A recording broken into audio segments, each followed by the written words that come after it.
एक ऐसा चेहरा जो सिर्फ राजनीति ही नहीं बल्कि बॉलीवुड में भी अपनी खास पकड़ रखते थे। उनका एक ऐसा दबदबा था कि दोनों ही जगह पर उनकी बराबर चलती थी। जितना वो राजनीति में दिखाई पड़ते थे उतना ही वो बॉलीवुड के अवार्ड शो, बॉलीवुड की पार्टियों में और बॉलीवुड की फिल्मों के प्रीमियर के दौरान दिखाई पड़ते थे। लेकिन अपनी जिंदगी में उन्हें कई मलाल रह गया। उनकी मौत हो गई, लेकिन उनकी मलाल में जो सबसे ज्यादा उन्हें दुख पहुंचा था वो था बच्चन परिवार का स्वार्थीपन, जिसके चलते उन्हें काफी चोट पहुंची। अमर सिंह समाजवादी पार्टी के महासचिव थे। जया बच्चन को समाजवादी पार्टी में ज्वाइन करवाना और राजनीति में आगे बढ़ाना और उन्हें राज्यसभा तक पहुंचाना, राज्यसभा का सदस्य बनाना, ये सब काम अमर सिंह ने ही किया था। बच्चन परिवार पर अक्सर मतलबी होने का धब्बा हमेशा लगते रहता है और हर कोई लगाते रहता है। अमिताभ बच्चन का परिवार जब बुरे दौर से गुजर रहा था, आर्थिक तंगी से गुजर रहा था, उस दौरान अमर सिंह ही वो शख्स थे जिन्होंने अमिताभ बच्चन को इस बीमारी से बचाया था। वो आर्थिक बीमारी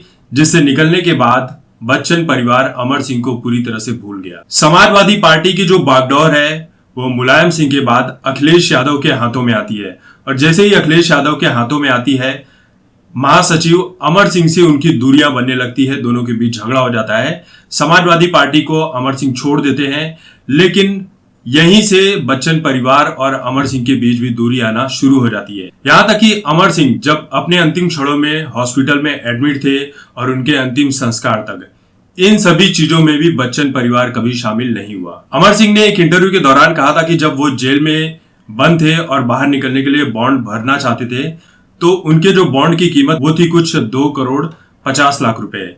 लेकिन उस वक्त बच्चन परिवार और उनके करीबी दोस्तों ने किसी ने मदद नहीं की।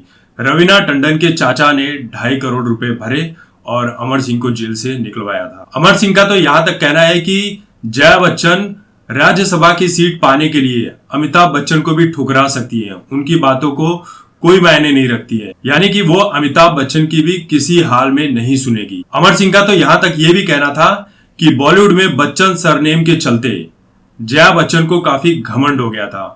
वो खुद को बॉलीवुड की फर्स्ट लेडी मानने लगी थी। उनके भीतर बहुत अहंकार भरा है। वो खुद पर इतना इतराती है जिसके चलते वो किसी से भी सीधे मुंह बात नहीं करती है और इसी के चलते जया बच्चन का रिश्ता किसी से भी सही नहीं रहता है, हर किसी के साथ खराब हो जाता है। जया बच्चन एरोगेंट और फ्रस्ट्रेटेड औरत है और इसी वजह से हर कोई उससे दूरी बना लेता है। वरना अमर सिंह का रुतबा तो एक समय ऐसा था कि अमर सिंह जब भी मुंबई आया करते थे तब वो बच्चन परिवार के घर में ही रुका करते थे और उनके लिए एक कमरा हमेशा बुक रहा करता था।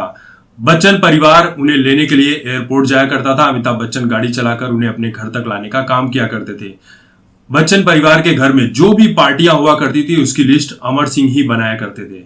यानी जिस अमर सिंह का इतना रुतबा था राजनीति से लेकर बच्चन परिवार और बॉलीवुड में, उसमें सिर्फ राजनीति और स्वार्थ के चलते बच्चन परिवार ने अमर सिंह से दूरियां बना ली, यानी कि अमर सिंह का इस्तेमाल किया और कचरे में फेंक दिया। और आज वही जया बच्चन ये बातें कहती है कि जिस थाली में खाते हो उसी में छेद करते हो, जबकि थाली में असली छेद करने का काम तो जया बच्चन और बच्चन परिवार ने किया है। हमने कई बार अक्सर देखा है कि जया बच्चन मीडिया वालों के सामने, जब भी मीडिया वाले उनकी तस्वीरें निकालने की कोशिश करते हैं, वो मीडिया वालों के ऊपर भड़क जाती है।